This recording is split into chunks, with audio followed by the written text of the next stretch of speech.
بسم اللہ الرحمن الرحیم۔ معزز ناظرین السلام علیکم۔ ناظرین، آپ کو ایک تازہ ترین خبر سے آگاہ کر دوں کہ محکمہ موسمیات نے پاکستان میں شوال المکرم 1446 ہجری کے چاند کی رویت اور عید الفطر 2025 کی پیش گوئی کر دی ہے۔ محکمہ موسمیات کے مطابق شوال کے چاند کی پیدائش 29 مارچ بروز ہفتہ کو 3:58 پر ہوگی، لہٰذا اس عمر کا چاند 29 مارچ کی شام کو نظر آنا ناممکن ہے، لیکن 30 مارچ بروز اتوار کو رویت کے وقت چاند کی عمر تقریباً 27 گھنٹے ہو چکی ہوگی اور غروب آفتاب کے بعد 70 منٹ تک چاند آسمان پر موجود رہے گا۔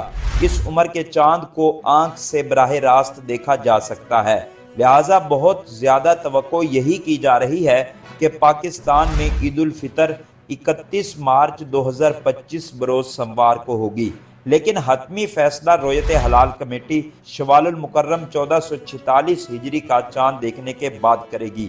تو ناظرین، جیسے ہی پاکستان میں رویت ہلال کمیٹی شوال المکرم کے چاند کے متعلق اپنا حتمی فیصلہ سنائے گی، آپ کو اس سے بھی ضرور آگاہ کریں گے۔